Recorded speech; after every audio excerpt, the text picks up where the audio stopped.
Welcome to Take Me Home, the podcast offering a social democratic alternative for the politically homeless. My name is Sebastian.moore. And I'm Hilary.salt, the Deputy Leader of the SDP. And today we're going to talk about, a few interesting things in the news this week. So one of the big stories of the week was COP29, and I know Hilary wants to talk about some of the permutations around that. I wanted to talk about Bhutan, which has a really interesting story. It's a country of gross national happiness, and yet it's facing a few problems. And then we're going to have Mo Lovatt on in our Bring Me Solutions section, and she is going to talk about free speech. And obviously we'll finish, as always, with Culture Club. So, Hilary, how are you? I'm good, yes, thank you. It's sunny. It's sunny, but it's very cold in Manchester. I'm okay as long as it's sunny. And actually, I was talking to somebody about this recently. I said the ultimate political project that everybody could unify around would be to try and make it sunny all the time. Well, that leads quite nicely into a discussion on global warming, doesn't it? I suppose so. That wasn't intentional, but go on then. Tell me about COP29. Yes, so I want to talk about a couple of stories that are not directly about COP, but they've kind of bubbled up around COP. So, and I think they're both those kind of stories that make you kind of shake your head and scratch your chin a bit. So let me just give you a bit of a introduction on COP. So COP29, currently happening in Baku, the capital of Azerbaijan. Well done. What does COP stand for? No idea. It stands... Climate. You would think climate, wouldn't you? It's not climate. It's Conference of the Parties. So it's the governing body of the United Nations Framework Convention on Climate Change. Do you know, I've been to Azerbaijan, by the way. Have you? But not legally, not officially. Oh, I'm not sure how much you want to say on air now. No, I've been to Armenia, and there's actually a road that runs through Azerbaijan for a brief moment. But obviously you don't show your passport or anything, so I've technically stood foot in well done. Azerbaijan. Okay. Well, this COP that's going on at the moment, so it finishes tomorrow, so I'm guessing they're frantically trying to reach an agreement there. So all this stems from the agreement first reached in 1992, and then you might remember that there were changes in the Paris Agreement, the Kyoto Protocol. The broad aim under this COP framework is to prevent global warming, global temperatures rising by more than 1.5 degrees C from pre-industrial levels. So that's kind of their broad aim. But there's loads of stories that have come out of this COP this year. So there's lots of people not there. Neither Biden nor Trump is there. Xi Jinping isn't there. Macron isn't there. Narendra Modi from India isn't there. Lots of people not turned up. Greta Thunberg isn't there because she thinks it's just greenwashing. But people who are there are a number of UK delegates. Do you know how many UK delegates we've sent? I think I saw something like this. Was it be about 400? 470, yes. So we sent 470 people on a 5,000-mile round trip for global warming. And the other thing that's kind of been a little bit of a discussion is whether it's right to hold it in Azerbaijan at all because they're a big producer of fossil fuels. So, I think their leader has called their fossil fuels a gift from God. So a lot of discussion around that as well. But I wanted to talk about two stories that I say are kind of tangentially linked to COP.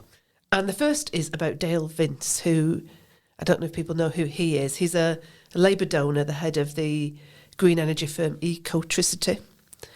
And he has criticised the whole idea of holding COP in a petrol state. But he said, changing what we eat is the biggest single thing we can do to reduce carbon emissions to improve human health. And you might say, well, why does what we eat matter? And it matters because Keir Starmer's just recommitted us to cut carbon emissions by 81%.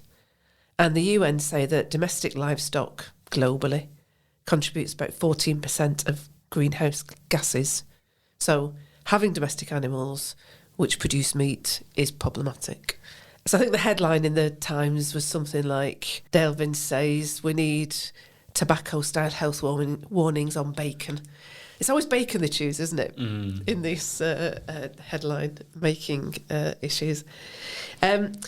So Vince says we need to have health warnings on dairy and meat products. We should remove them from food provided in the NHS, for example. Now, quite interestingly, Keir Starmer has pushed back a bit on this, despite him being a Labour donor. And I'm just going to tell you what he said, because it's quite interesting reading. He said, I made a commitment during the election. I'm not going to try and do the accents. I made a commitment during the election. I made a commitment during the election. And shortly after the election, that we'd be a government that trod lightly on people's lives. I'm not now going to go around telling people how to live their lives. So that's quite interesting, in that I think when Mo talks to us about free speech later, she might dispute whether the government is treading lightly on people's lives. But there's kind of wider worry I have about all these stories is that these kind of examples of, you might call it flying a kite, not just about food, but about things like we should fly less, we should travel less, 50-minute cities, all those kind of do point to how climate change commitments are being used to control people's lives.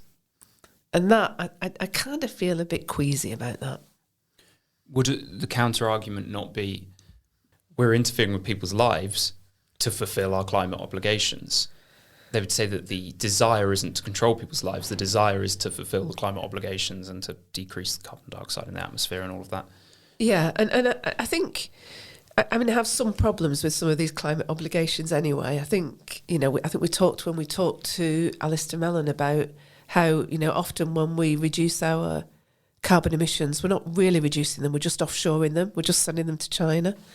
So I do have problems with those, but I also think that sometimes these, big issues are being used more as an excuse to do what government actually wants to do more of, which is that direct interference in people's lives.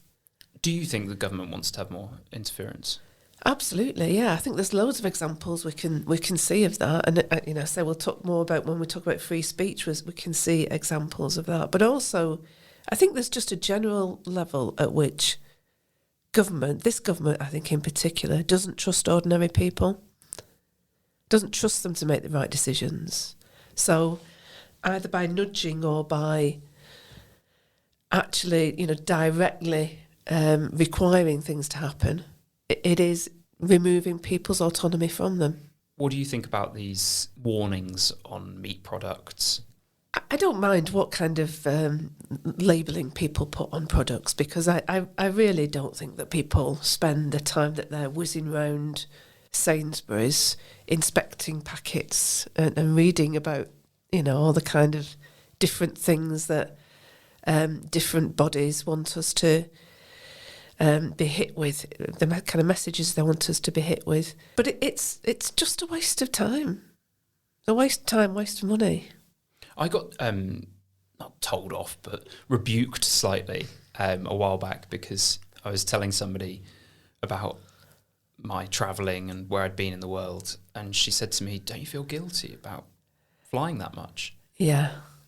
And you feel like you're backed into a corner a little bit because you go, oh, well, how am I supposed to answer that? And I think what I said to her is no, because that would be going against human nature to try and live less, to be smaller.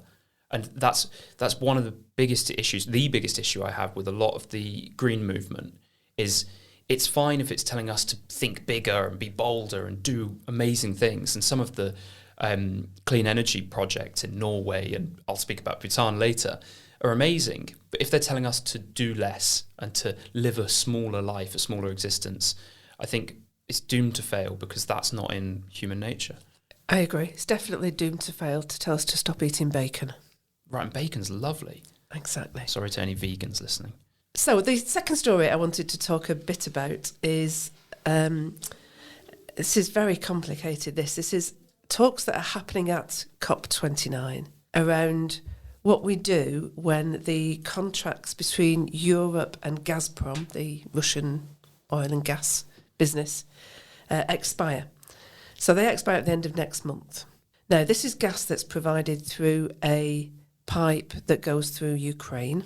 So because of the sanctions against Russia, those contracts can't be renewed. They were allowed to continue till they reach the end of their period, but now they can't be renewed. Now, Azerbaijan can provide gas directly to Europe through a line that I think goes through Turkey, but those pipelines are quite limited, so it can't supply enough. So the deal being discussed at COP29 is that Europe will buy gas from Azerbaijan, but in reality will continue to use Russian gas supplied through that larger pipe through Ukraine. But Azerbaijan will then rebadge a similar amount of its gas as being Russian, and it will sell that on other markets, not to Europe. So Europe will buy what is contractually Azerbaijani gas, but that gas will actually be Russian. So I can see you scratching your head. It's complicated. So this is just really a way to get around sanctions by pretending that Russian gas isn't Russian. One of the things I was kind of wondering was, why is Ukraine not objecting to this? Because, clearly you'd imagine them to be objecting to Russia selling gas to Europe. But I understand that Ukraine received $800 million last year in transit fees for the use of the pipes through Ukraine. So actually it's not in Ukraine's interest to object to this. This just seems to me a mad way of pretending that sanctions against Russia are biting when they're not, by pretending gas is not Russian when it is. I mean, clearly, we've talked before about the problem of energy in Europe, and Europe can't exist without this gas from Russia. So I can see this is a kind of neat way to solve it, but it just seems a bit mad, really. Economic sanctions go over my head a little bit, and it's a very complicated subject. But I do find every time the idea is floated again, like when Russia invaded Ukraine, it's like, we'll have economic sanctions. It's always sort of a political answer, where they can say, well, this is what we'll do. It's an alternative to just going and sending your troops in. And they never seem to work. All of the experts were saying this will cripple Russia economically. And Russia's economy grew last year. Yeah. So why did the economic sanctions not work? Because of things like this?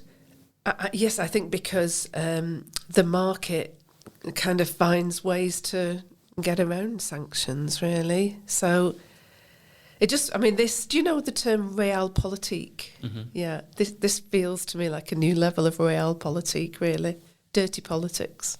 Right. So shall we move on to your happiness story? Or not so much happiness story? It depends on your perspective, I suppose. Maybe there's a lesson in that. But yeah, so I would like to talk about Bhutan. Now, do you know much about Bhutan?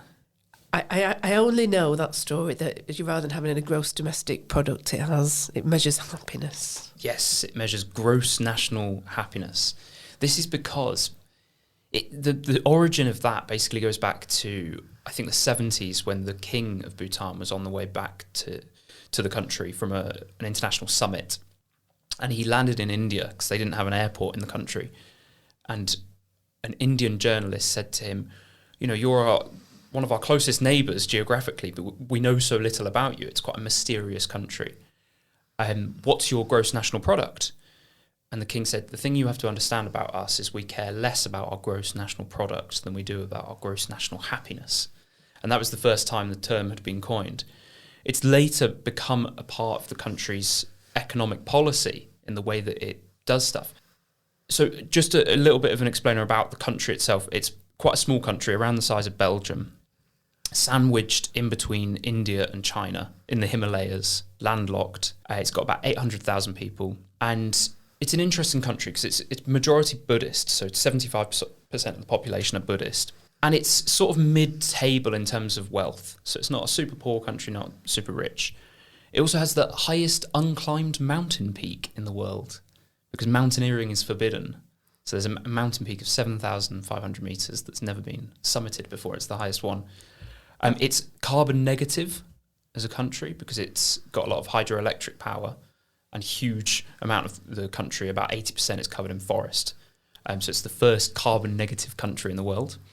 It's the only self-imposed democracy as well, because the fourth king of the country, he said, we need to establish a democracy because having a king is not going to work in the long run. What happens if you get a bad king at some point? And I don't know how much truth there is in this, but supposedly when he went around the country consulting the population, they were horrified by this idea because around them they had countries which didn't have a great reputation, India, Bangladesh, Pakistan, with their democracies, and they said, we don't want to do that. And he said, no, trust me, we'll make it work. And so in 2008, they had their first elections. So it's a good story so far. Yes, it's got free education, free healthcare, but it's got a lot of problems. So the big problem at the moment is that 9% of its population has migrated. So a lot of those people have gone to Australia because despite having this gross national happiness, the youth of the country are emigrating for opportunities because there aren't a lot of opportunities for well-paid jobs in Bhutan. So let me just explain a little bit about the gross national happiness. Basically, it's a survey that they do every 5 years. They travel around the country. They speak to thousands of people, and they ask them 148 questions about their well-being. Now, I think to a Western ear, the term happiness, we think about it in a slightly different way. So it's part of the Buddhist middle way where happiness is accrued from a balanced act rather than an extreme approach. So a lot of the questions are rooted in this idea of Buddhism. Now, they are facing this huge economic turmoil from the population, a lot of the population leaving the country. And a lot of people are saying, the gross national happiness project isn't working. The Bhutanese say, well, it is, but we just need to come up with new solutions for this modern age. So the idea that they are attempting to see through is the construction of a brand new city in the south of the country called the Gelefu Mindfulness City. It's being designed by a Danish architect, and it's basically in the south of the country. It's still quite mountainous, but you've got sort of dense tropical forests with loads of rivers, and the area that they're building the city is 34 rivers. And so the city it's taking on sort of new ideas and innovating how can you build a city on that sort of area. We like new towns, don't we? Very much so. This is why it caught my eye. So part of the idea is to build 9 bridges across the rivers and the ravines. And on these bridges, there'll be public buildings. So one of them will have a university on the bridge. One of them will have healthcare facilities. Another one is a Buddhist temple. And I implore everyone to go and look at the designs for this. The website for the city is just gmc.bt, so Gelefu Mindful City.bt. Some of the designs are amazing, and it really caught my eye because I thought, wow, they're coming up with some really unique solutions for a problem, and they're taking a problem and turning it into an opportunity and saying, well, how can we use this to mobilize the people? I love this little bit of the story that the king, every year they have a public holiday, and the king will address the people in a stadium. So people can go in, tens of thousands of people will go into the stadium and he will speak to them. And he said to them, I need your help. Will you help me? And they sort of were a bit shocked. And he said, will you help me? And they all shouted, yes. And the report that I read on it, there was a news journalist there who was planning to move to Australia.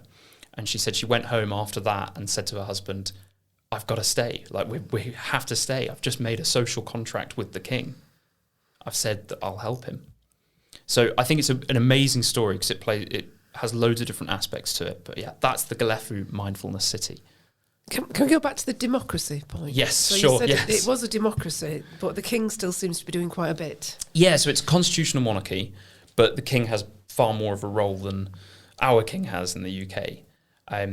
So, for example, the king came up with this idea, and he's actually enlisted the services of the previous prime minister to spearhead this project. So the king plays a role, but the prime minister is head of the executive. And there's no populist party in Bhutan? Not from what I've read. I'm not an expert in Bhutanese politics, but it seems that it's it's a democracy that seems to be functioning in the way that people seem to be quite content with the way that things are being run. And I think they have higher levels of approval than we do in our country, which I mean is not hard, to be honest. But okay, so this is a good news story, because I felt you were there was another but coming. Well, I mean, it's a good but. It depends on your perspective, of course. And if you look into Bhutan, it is a really interesting microcosm of a lot of the problems we face in terms of migration, retaining its culture.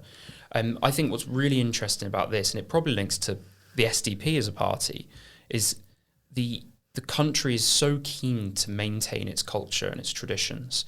The men all wear the traditional dress. It's called a go.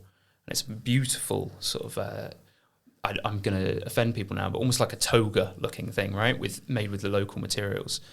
The women wear what's called a kira.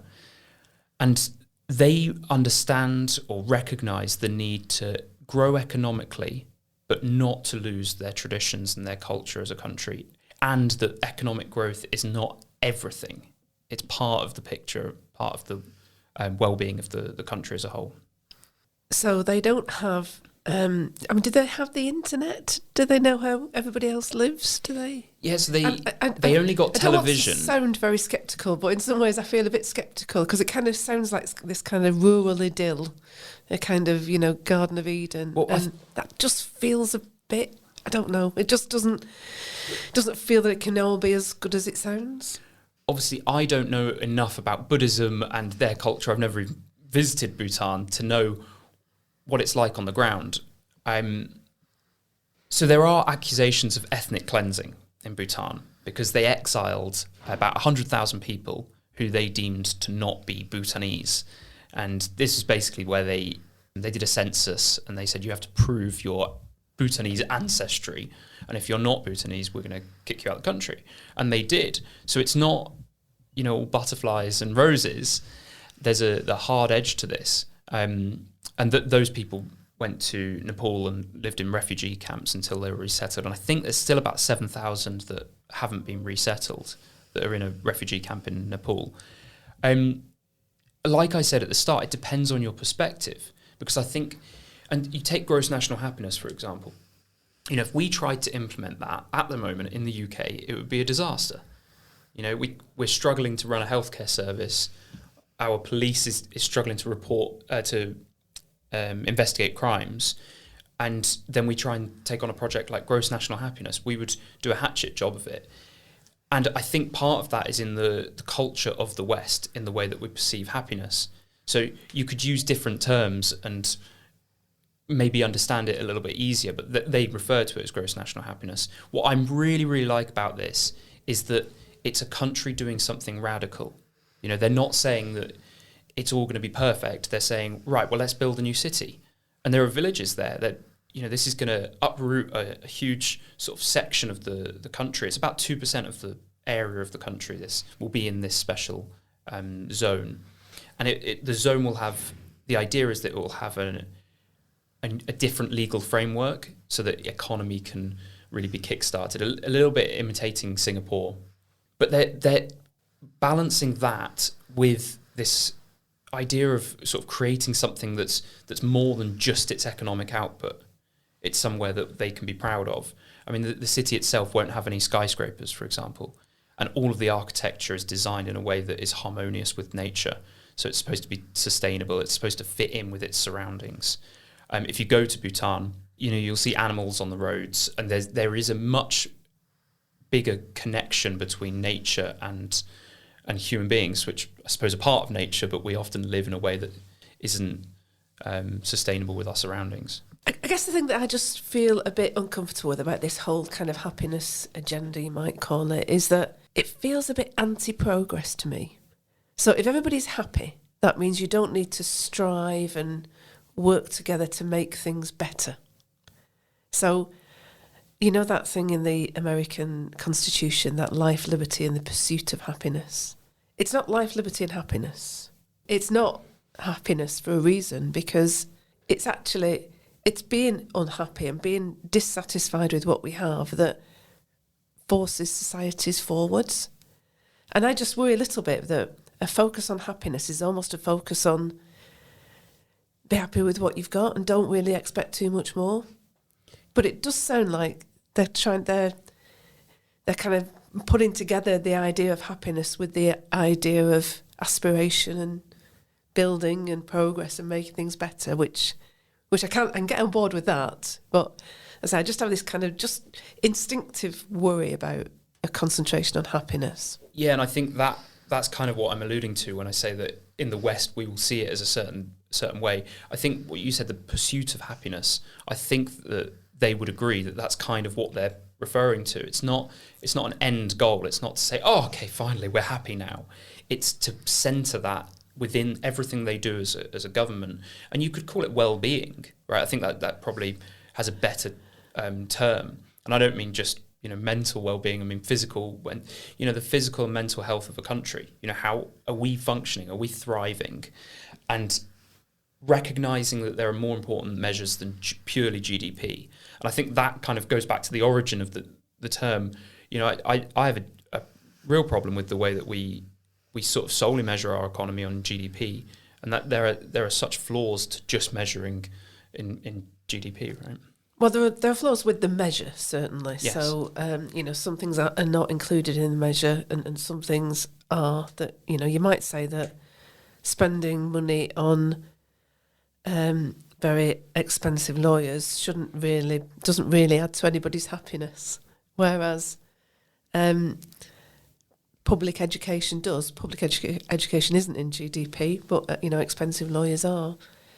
But I still think GDP is very important, and I wouldn't want it to be demoted to an idea of measuring something that is actually quite difficult to define and difficult to measure and quite a tricky concept, I think. But that's why I think we need better measures than purely GDP. We need lots of different metrics, and I think this is much more a case of, and I think this is the misunderstanding with gross national happiness, is people think that that's all they kind of do, is they care about is making sure that the country's happy, and they're just using this as a metric to sort of make sure that they're doing a good job in a lot of these different areas. And it is a really difficult question of how do you progress economically, how do you grow economically but not lose the things that are valuable about your country, the culture, the traditions. And that's a question that a lot of people struggle to answer, and I know us as a party, we're keen to provide a vision for what that looks like, and that's why we might call ourselves socially traditional but economically more redistributive. I think this sort of shows a few of the problems surrounding that and a few of the potential solutions. And I think there are some really interesting takeaways from this, like the political will. If the political will is there to do something and to do something difficult, and if you have the people on board, then you can really achieve something as a country. Yeah, the need for that covenant with the public, between the state and the public, I think is something that has been forgotten. So let's keep an eye on Bhutan. And what's the city called again? Gelefu Mindfulness City. Okay, we'll keep our eye on that. We'll put the link to the website in the show notes. This week in Bring Me Solutions, we're joined by Mo Lovatt, who is the National and International Coordinator for Debating Matters, as well as a Programme Coordinator for the Battle of Ideas. Is that right? I've got that right, yes. So we were talking about the Battle of Ideas a few weeks back on the podcast. We were, and how much we enjoyed it. Very much. Me as a guest, really, as an audience member, and Hilary as a panel member. Correct, yes. And you chaired quite a few of the panels, didn't you, Mo?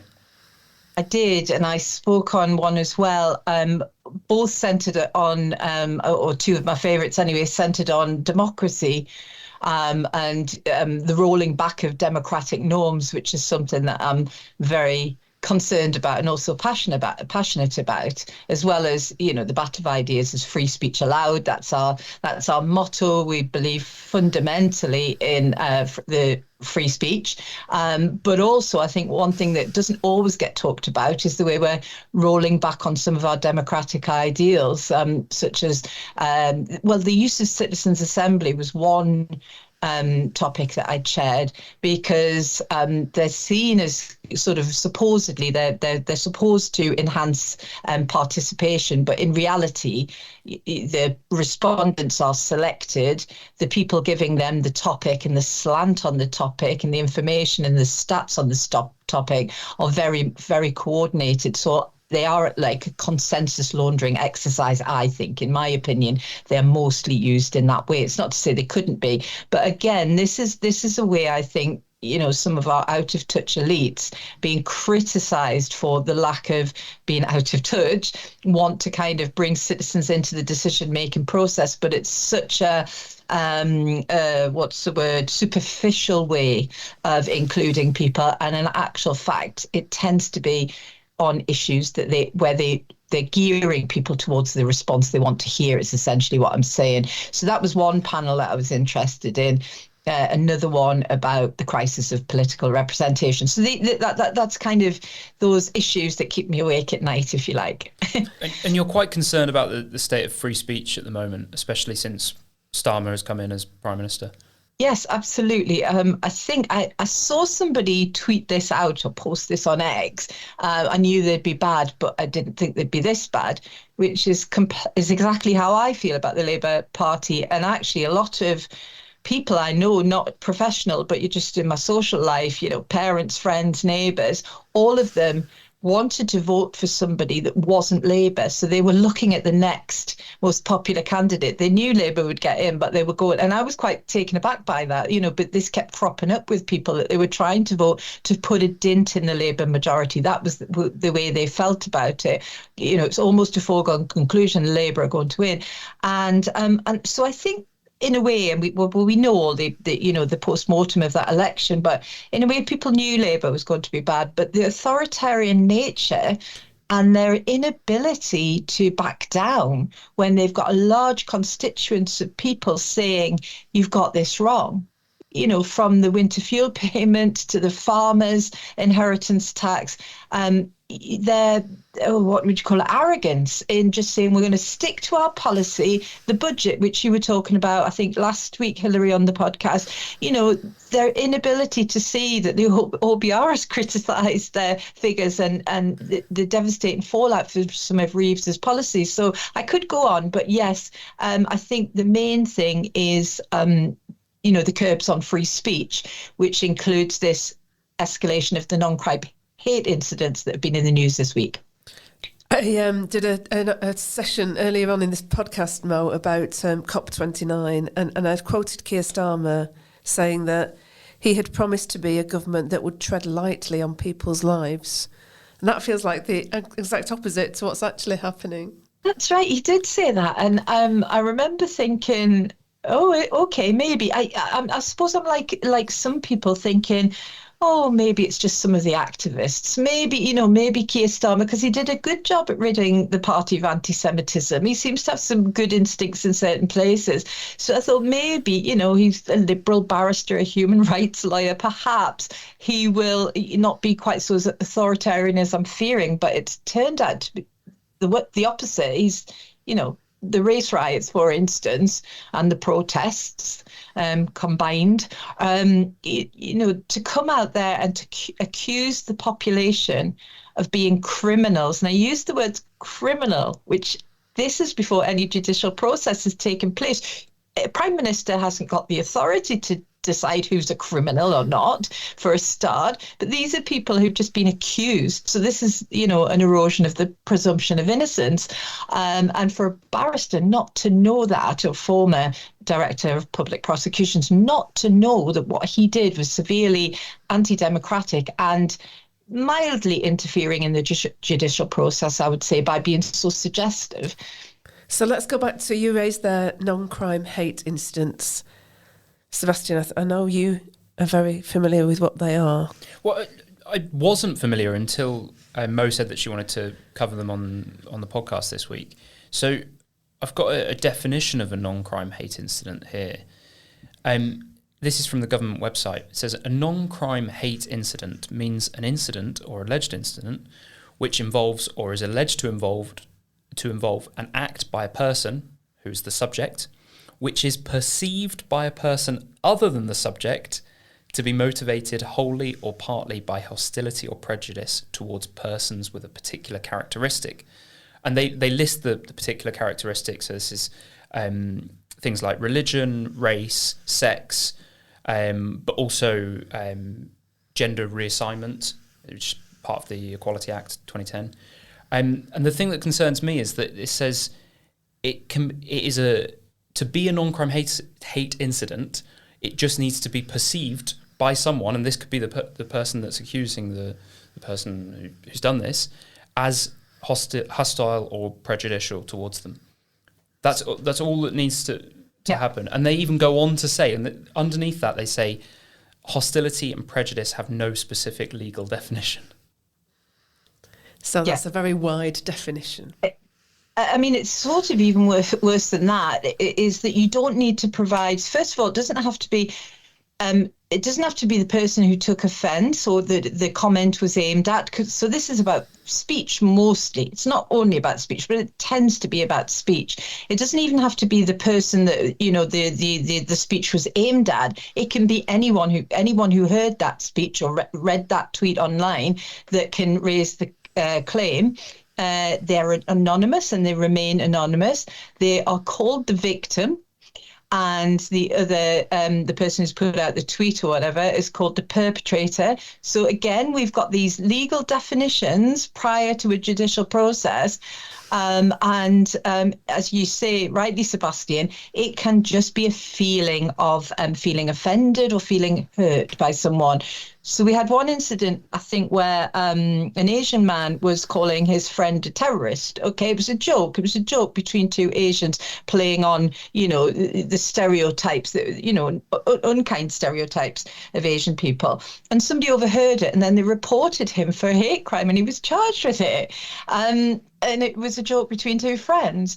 There was an elderly lady who was driving her car and she beeped her horn at a slow driver, which I love, speedy granny getting impatient by a slow driver.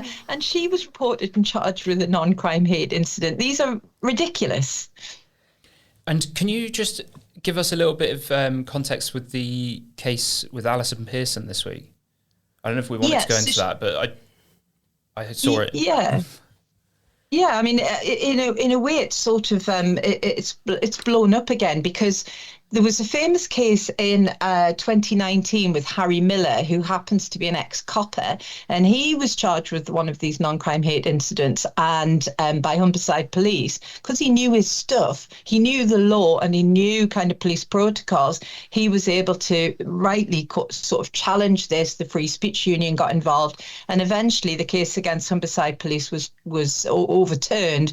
But not only that, the High Court of Appeal said these are completely unlawful, at which point the then Home Secretary Suella Braverman got involved and said, the police need to reserve this for very extreme cases where there is a genuine fear of escalation into something much more problematic or something genuinely violently hateful, like anti-Semitic attacks or whatever, or, you wouldn't have to, maybe not physical, but pushing somebody out of the way or, barring, students from entering the common room because they're Jewish, that sort of thing.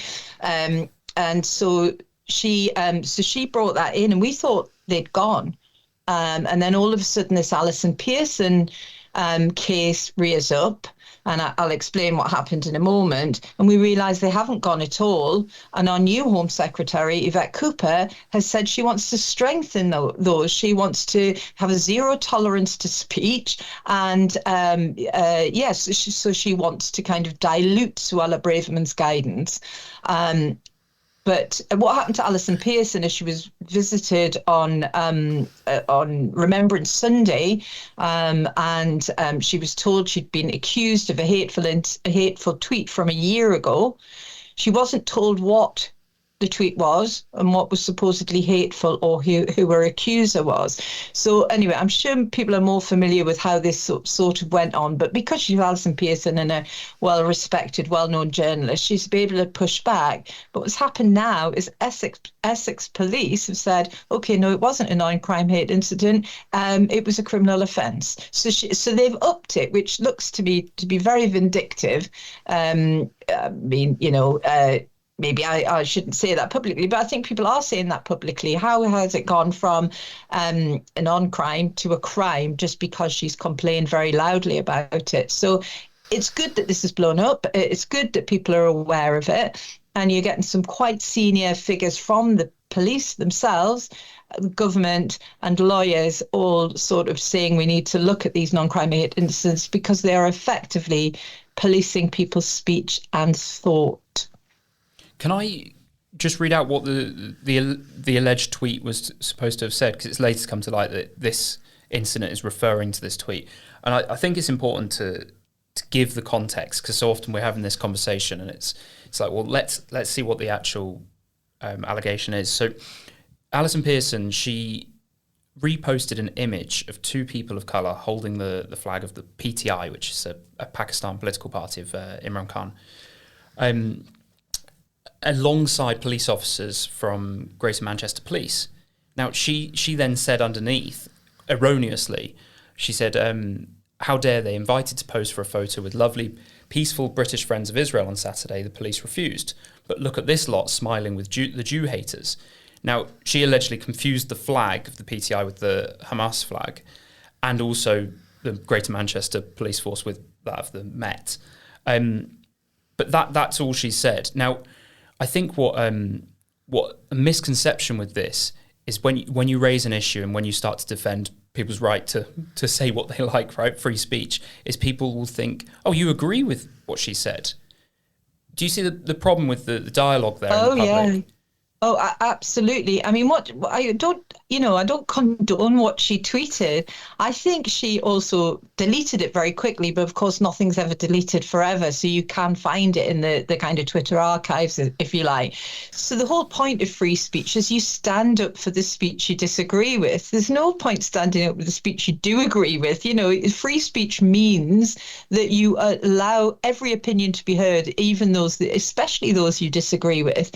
And the point about this, you know, this democratic right, is that the only way to combat hateful speech or ideas, erroneous ideas, is with more speech. It's not by censoring people. And that's what happened in the Alison Pearson case. People pointed out to her she'd got the wrong flag. I think she thought it was the Palestinian flag. And they pointed out she'd got the wrong police force. Now, this goes back to something that I started getting concerned about on X quite a long time ago, was that people make mistakes. We do it in speech. I did it the other week and I said, oh, I'll take that back. I've said, no, that's not right. I'll take that back. And the people with me said, okay, you can take that back. On X, the way you take things back is you delete it or you apologize. It's quite hard to apologize because all your detractors will take your apologies an admission of guilt. When we make mistakes, and that is to be human. And that's part of, I think, something that the SDP cares a lot about, is our social contract with one another, our sense of community, our sense of communal humanity. And if we're going to become this society where apologies are only treated with suspicion or as an admission of deeper guilt than just, oops, I got this wrong, I think this again is a very, very worrying trend that is detriment to us all, because I don't know if anybody saw the Emily Maitlis clip that's doing the rounds from the news agents about the Alison Pearson case. She really doesn't get the point of free speech at all. She's making the point that because what she said wasn't nice, because it wasn't, calling people Jew haters without any evidence at all, it's not nice, okay? this was going to be the far end of a slippery slope where hate speech on Elon Musk's X is just going to escalate. Nelly said that X is going to escalate, and this is a terrible way to look at free speech. Yeah, so, I loved what you said about it's not difficult to defend people's freedom of speech when it's something you agree with. You're supposed to do it when it's something you disagree with. And it seems like this, certainly in the mainstream media and amongst the establishment, this idea seems to be completely lost, because as soon as you go to try and defend someone who has said something you disagree with, they'll immediately say, oh, so you agree with that? Mm. Yeah. I think the other half of the argument would be that free speech also means that there's a duty on us to speak out when we hear things that we don't agree with. So, because I defend everybody's right to say things that are incorrect, doesn't mean that I think that they should say them and we can all nod along. We need to allow people to say things that are incorrect so that we can say, well, wait a minute, what about this? And it kind of almost places more of a duty on us. Because we believe in free speech, there's a bigger duty on us to raise issues when people are, in our view, misled. Mm-hmm. There is. And also, going back to, again, one of your former podcasts when you were talking about, the middle-aged lady that tells kids to take their feet off the seats on the train. I do that as well. It is part of being, your civic responsibility. And I do. And a friend of ours, Rakib Ehsan, I'm sure listeners will be familiar with, he received some horrible racial abuse the other week on X. And I called it out because you're right. It's my duty to do that. And the problem was everybody's accusing everybody of racism. So these were genuinely racist, nasty remarks. And they were, the perpetrators were just sort of laughing in my face because everybody's a racist now. So that again is a problem. The fact that the Prime Minister called the rioters racists or protest tarred with the same brush as being racist. Political language is really important. We can't just use it so willy-nilly that it's all-encompassing. It loses its meaning when it's really important. What would you like to see happen to strengthen freedom of speech in this country? Well, I'm a great believer in that it has to be done socially rather than through the law. I mean, there are laws in place that, there was the Freedom of Speech Higher Information Act that the Labour Party are now looking to roll back on. I think these things are important because they are a statement of people's commitment to free speech. But as Hilary said, free speech isn't just, it's not a statute. It is a living, breathing part of our society, and we the people need to keep it going by practicing it and by defending it. I think it's organic as well as, I don't think legislation alone helps, and encouraging young people, I think, to realise that they are part of this inherited history of democratic liberal norms, like the right to a trial by jury, presumption of innocence, free speech, inculcating the younger generation with these notions and why they're important historically. I mean, I'm sure most school children learn about the Middle Ages and the hunting down of witches, the witch trials and things like that. They'll be aware of that. Well, that's not very difficult to bring in liberal norms because that was the presumption of guilt. So that was a medieval, the classics, the Romans and the Greeks believed in a presumption of innocence. And then when it came to the Dark Ages and the medieval period, and then up to the sort of the witch trials, it became switched around to the presumption of guilt. And led to all of these sort of witch hunts. And then the Enlightenment came along and we switched back. And I think, if people are detached, if young people are being detached from the wonderful parts of their history, if they're only told that Western norms are racist and horrible and taught about slavery and some of the worst aspects, what about some of the good aspects? So I think we could be teaching children much more about Enlightenment values. And what about non-crime hate incidents? Is there a solution to get rid of those? Should we be arguing to get rid of those? I think we should 100%, because the only time I think where they're perhaps a little bit useful is if you've got somebody who starts saying things that are sort of terror related, and then you realise that they've been, they've got Al Qaeda's manual in their house and ricin, and then it escalates to horrible, horrific attacks.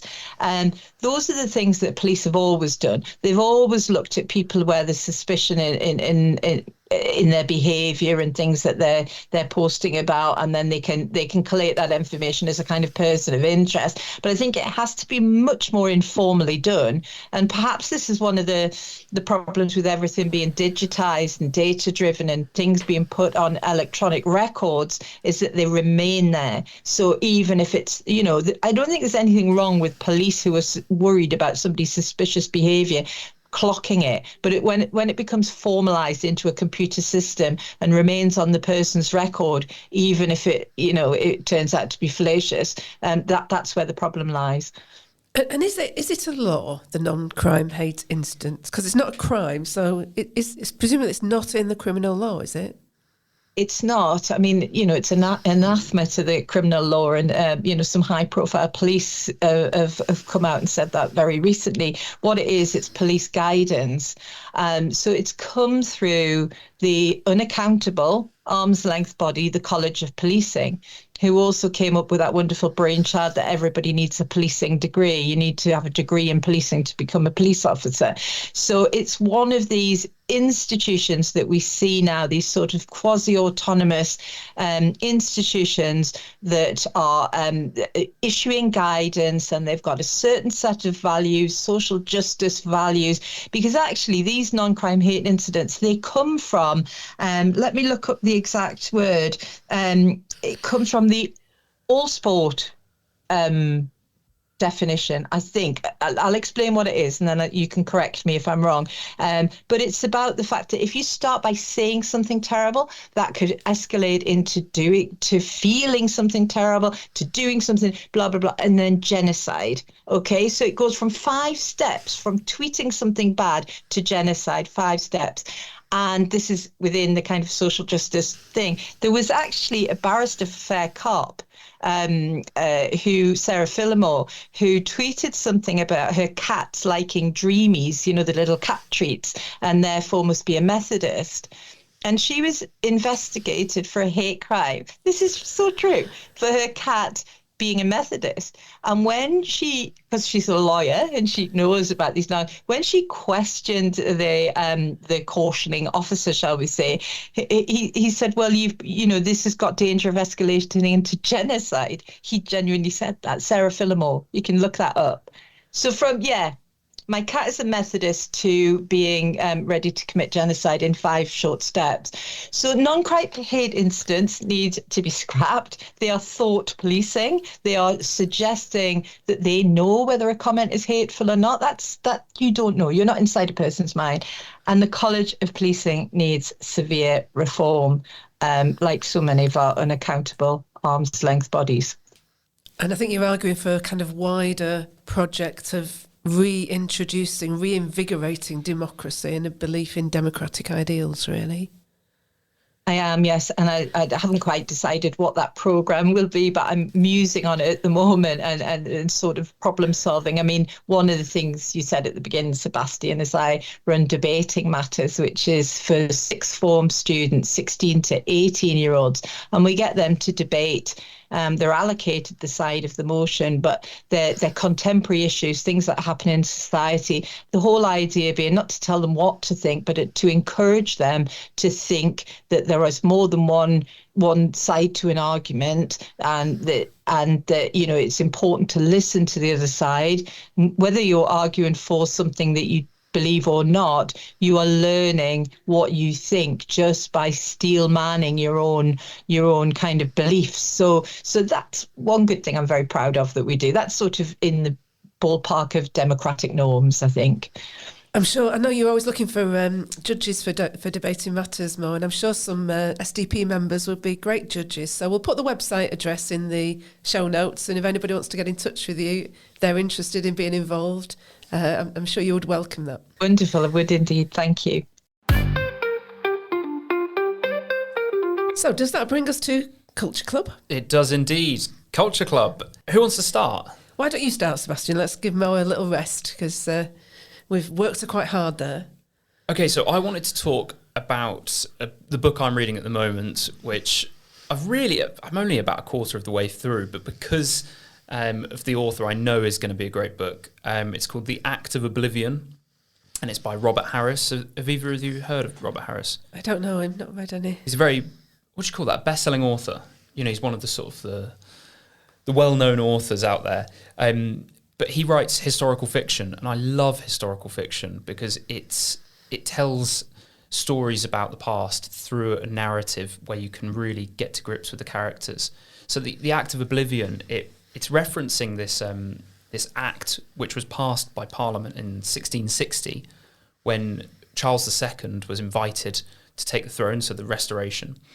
And the act basically said that they would pardon anybody that had committed crimes during the English Civil War, except for the people who had signed the death warrant of Charles I. And the book itself is a fictional narrative, but a lot of the facts are true. And it shows the hunting down of two of these people that had killed the king. And I'm currently on this part where the secretary of the regicide committee is following these two criminals, supposedly, to the colony of America, where he's trying to track them down. But it's wonderful, and I really, really love Robert Harris, probably my favourite author, because I love historical fiction. And I think that we don't learn through fact. You know, you can teach history through facts and numbers, but we learn through story. And so that's why I like historical fiction. Sounds great. Mo, I think you've got some books as well, so shall we move to you now? I have, yeah, but Sebastian, I really agree with that. You know, prior to my current incarnation, I used to work in the arts sector. There's so much that you can tell through metaphor, allusion, historical analysis, things that you can't get from non-fiction. You know, fiction, it connects us. What's that lovely phrase, only connect? E.M. Forster's phrase, you know, we connect through stories and we connect through our common humanity, which brings me on to the book I've not long finished. It's by Amor Towles, and it's A Gentleman in Moscow. And it's very similar sort of themes to, I think, what you're talking about, Sebastian. It's about Count Rostov, and he's a Russian aristocrat born sort of in the late 19th century. And his parents both die when he's age 7. They die of cholera, and he becomes under the guardianship of the Grand Duke. So this is a very aristocratic sort of family and society. But the Grand Duke says to him a phrase that I absolutely love. For the sake of his sister, his younger sister, Helena, he's got to be strong because adversity presents itself in many forms. And if a man does not master his circumstances, then he is bound to be mastered by them. And I love that. That is a bit what we've been talking about, really. It's sort of, you have to be master. You have to take responsibility for your own life and your own destiny. And that resolute, stiff upper lip English thing that seems to be going now in our age of vulnerability and victimhood. You know, that really, I love that quote. But it opens, the book actually, that sort of comes in a flashback. The book opens where he's been put on trial by the Bolsheviks. So it's the Bolshevik Revolution, and he's charged with being a social parasite because he's an aristocrat. He lives in the Hotel Metropole in Moscow in these grand suites. And because he's been convicted, they can't quite sentence him to death, even though they want to, because he once wrote a poem kind of talking about the struggles of the workers. So so they couldn't put him to death, but they send him up to the sort of the attic. And he lives in this barren room with just a chair and a bed in it and none of his luxuries. And his life is so miserable, he contemplates taking his own life because he can just about get onto the window ledge if he prises the window open. But through all the friendships he makes with the hotel porters chambermaids, some of the guests, because he was allowed to eat in the restaurant. So the workers, basically, they help him to rediscover his own humanity. And I won't spoil too much, but essentially it's a beautiful story about the power of friendship and love, and not judging people, even if they're aristocrats, even if they're peasants. It's about romance, friendship, common humanity, and the call to just have somewhere called home. So these grand themes that you don't always see in contemporary literature now, because everybody's trying to do the identity politics tick box. And so that's why I love that novel. That sounds fantastic as well. I don't know how I'm going to find time to do all the reading of all these recommendations. I need to put myself in my attic and just read books, I think. So I wanted to talk about a podcast, the Arts First podcast, fairly new podcast, but it's centred around the idea of kind of reclaiming art for art's sake, because I think in lots of areas, art's become very instrumental. It's a way of teaching people social values, or including people, or making people see diversity and all those kind of things. So it's all the arts. It's not just at one level of the arts. And I would just encourage people to give it a listen. There's a fantastic one on Shakespeare with Andrew Doyle, which I would very much recommend. And there's one on Constable and the Hay Wain, which is not just about the painting, it's kind of about the way in which, about the instrumentalisation of art. So I would very much recommend it for that reason. I hear there's a very good one on Harold Riley. I was just about to say, look out in the future for an episode of Arts First that features Sebastian and I, because we have recently been to see the Salford Museum and Art Gallery's exhibition of Harold Riley. Every Line Is Me, it's called. It's a retrospective. Harold Riley, son of Salford, kind of died last year, and it's a retrospective on the different elements, different bits of his art. So we really enjoyed some of the Salford street scenes and the portraits. Such a talented painter, but a real man of the people. I won't say any more than that, because I want you to listen to the Arts First version rather than us do it again here. But I would just encourage people to, if they can, to go and see it. It's on till next April. And perhaps more widely to have a look at what's on in your local art gallery. I think some of the really big art galleries, A, they can seem a bit daunting, but B, you can go in there and kind of feel that you're being lectured to. And I do think some of the local art museums and galleries are just a bit more down to earth. So if you go to the website artsuk.org, you will find, you can just put in your postcode and it will find your nearest art galleries. So a plea for people to use those resources. Great, excellent. Yeah. Well, I think we'll wrap up. I think so, yes.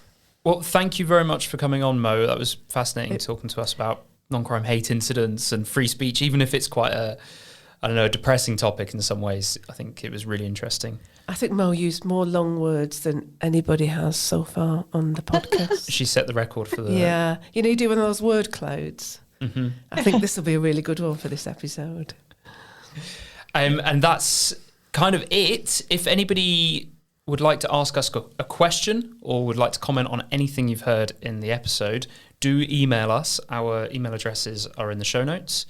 But if there's nothing else, it's goodbye from me. Goodbye from me and Mo. And goodbye from me. Thank you very much. See you all next week.